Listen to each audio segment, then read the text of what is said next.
Selamat bertemu kembali pada kelas prakarya.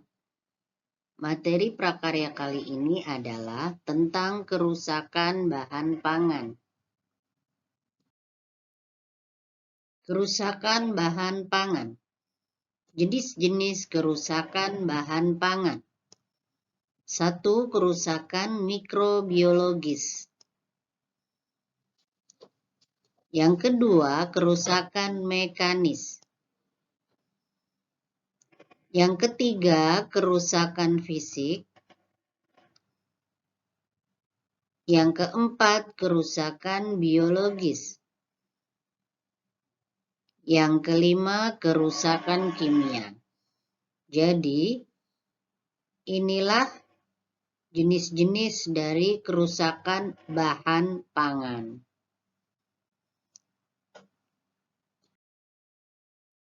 Yang pertama kita bahas adalah kerusakan mikrobiologis. Kerusakan yang disebabkan oleh mikroorganisme.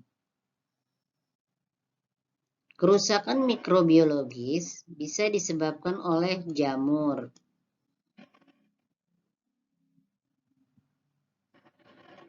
bahan-bahan yang biasa diserang jamur antara lain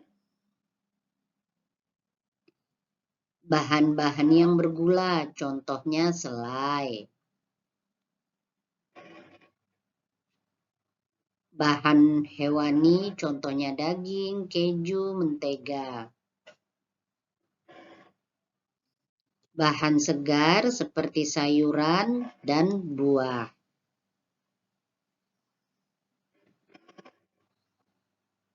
Ada jenis jamur yang berbahaya, yaitu Aspergillus flavus yang menghasilkan aflatoksin. Jamur ini biasanya tumbuh pada kacang-kacangan. Akan tetapi, jamur juga dapat dimanfaatkan untuk pembuatan asam sitrat, pembuatan kecap, dan membentuk flavor pada keju. Flavor itu adalah bau. Berikut adalah contoh dari kerusakan mikrobiologis pada bahan pangan. Kerusakan mikrobiologis yang kedua adalah bakteri. Bakteri terdapat di air, tanah, udara, dan pada makanan. Salah satu peranan bakteri menguntungkan adalah kemampuannya dalam menghasilkan flavor yang disukai. Jadi, flavor itu bau yang disukai atau aroma makanan. Misalnya pada bau laktat pada mentega, cita dan rasa asinan pada sayuran, dan flavor keju. Walaupun memang tidak dapat dipungkiri bahwa bakteri dapat pula menghasilkan senyawa yang berbahaya bagi kesehatan. Berikut adalah peranan bakteri yang merugikan. Perhatikan, dari buah segar menjadi rusak.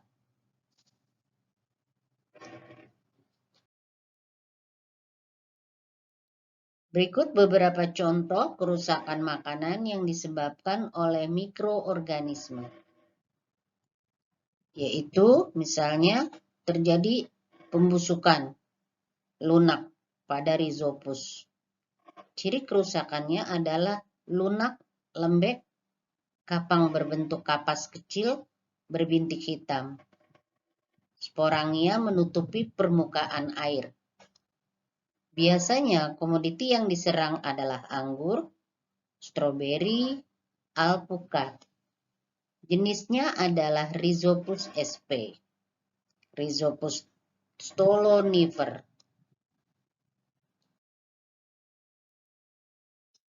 Kerusakan yang kedua pada bahan makanan adalah kerusakan mekanis.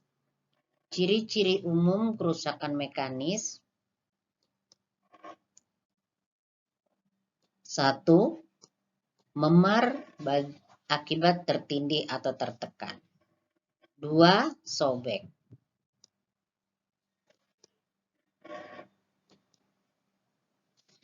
Nah, ini contohnya. Kulitnya terkelupas atau sobek-sobek. Ini contoh dari kerusakan mekanis.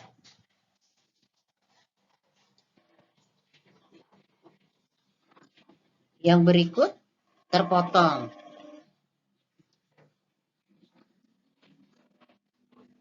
Pecah. Nah, ini seperti telur. Ini pecah-pecah seperti ini adalah contoh dari kerusakan mekanis. Hancur. Kerusakan mekanis dapat terjadi akibat benturan selama penangkapan. Contohnya pada ikan saat ditangkap itu berbenturan atau pada hewani yang lainnya.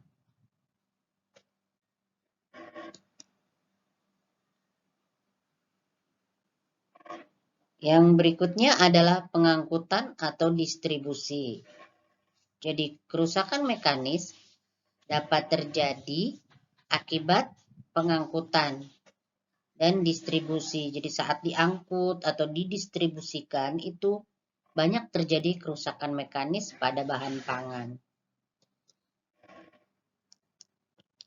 Yang berikut adalah saat persiapan sebelum pengolahan.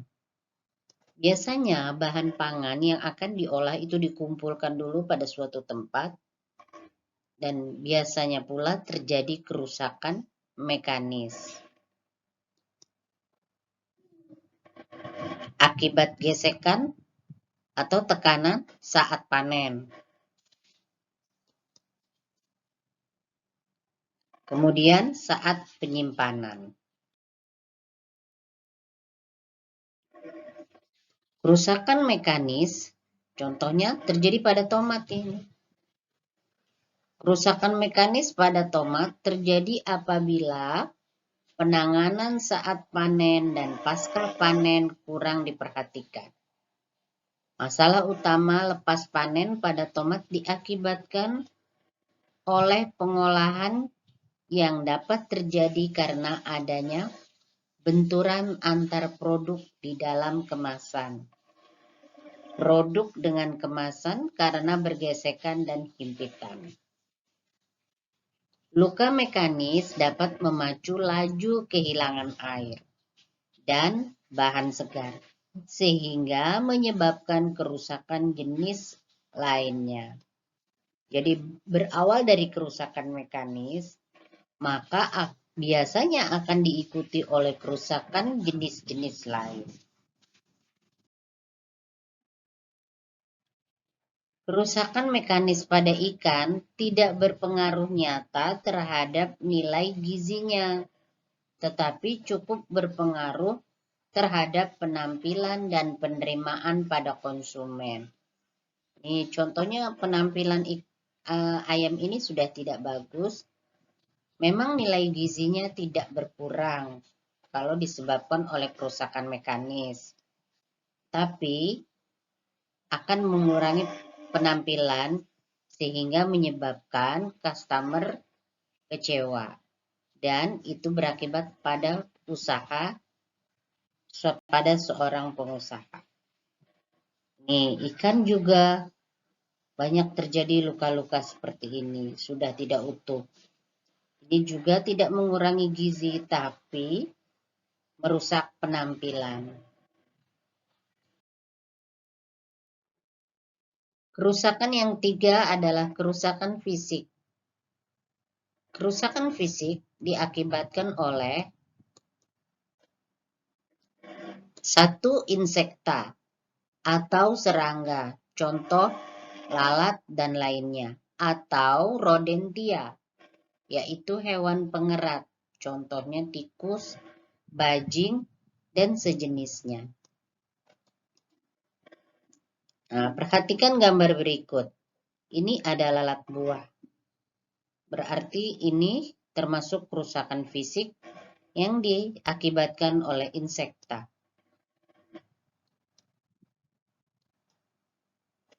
Nah, ini ada binatang rodentia yang sedang merusak hasil panen.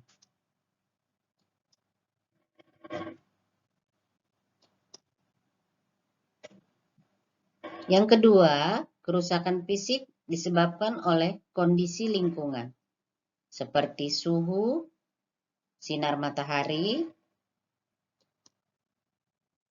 Berikut contoh gambar bahan pangan yang dipengaruhi oleh suhu.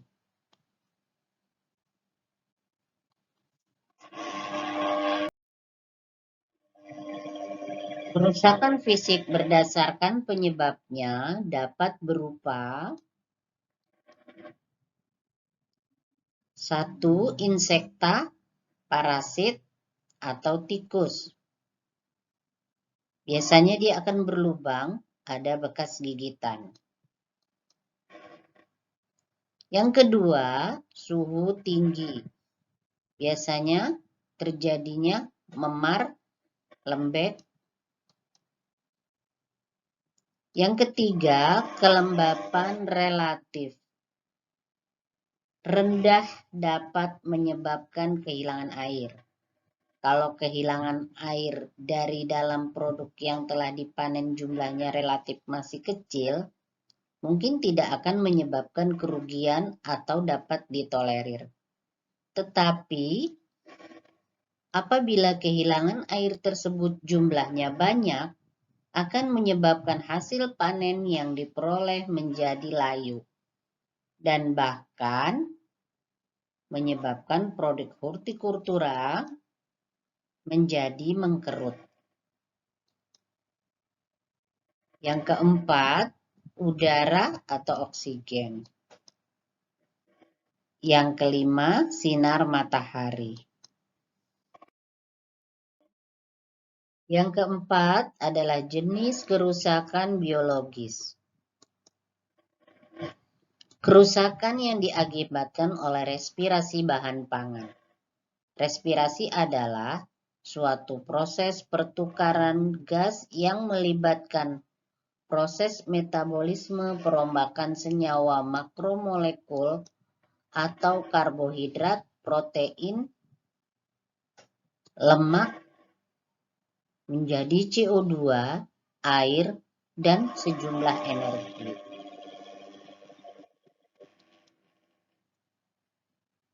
Laju respirasi yang sangat cepat mempercepat kebusukan. Laju dari proses respirasi pada produk hortikultura akan menentukan daya tahan dari produk tersebut, baik buah-buahan maupun sayur-sayuran yang telah dipanen.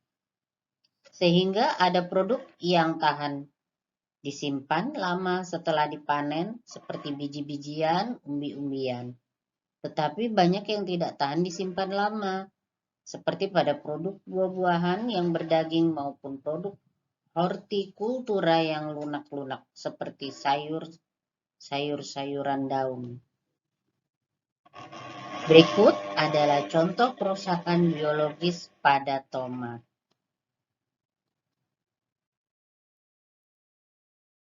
Yang kelima adalah kerusakan kimia pada bahan pangan.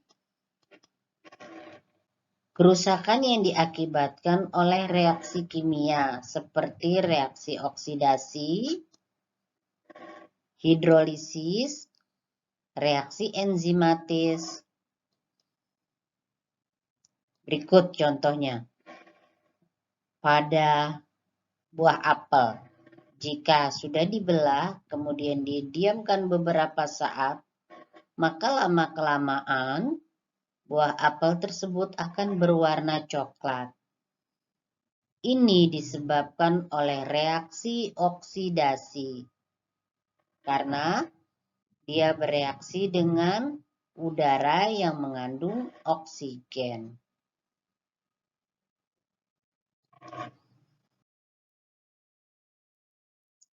Kerusakan kimia, kerusakan karena reaksi-reaksi kimia, baik enzimatis maupun non-enzimatis, yang menyebabkan perubahan fraksi-fraksi kimia dalam bahan pangan.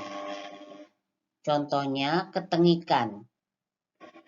Kadang jika makanan sudah disimpan lama, aromanya menjadi bau tengik. Kemudian perubahan warna pencoklatan atau browning.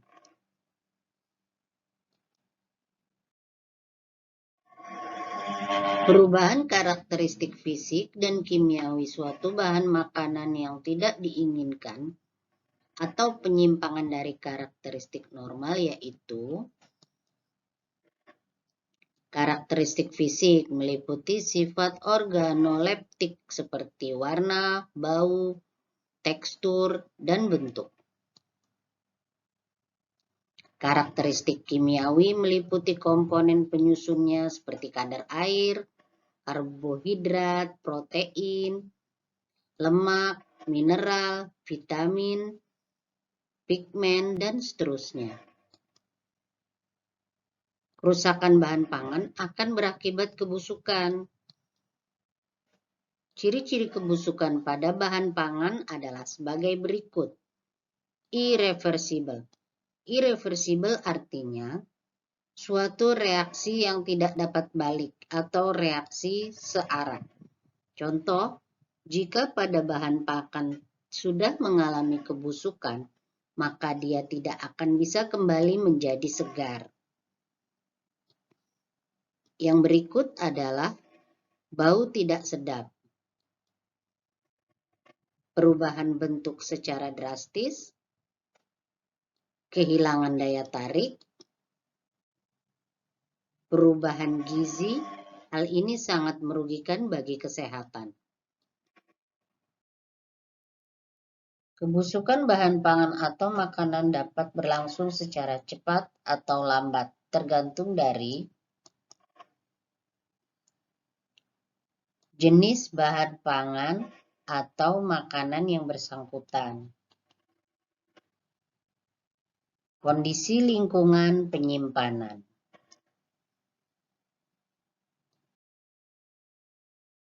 Sekian dan terima kasih. Silakan subscribe, like, komen, dan share ya, serta tekan loncengnya.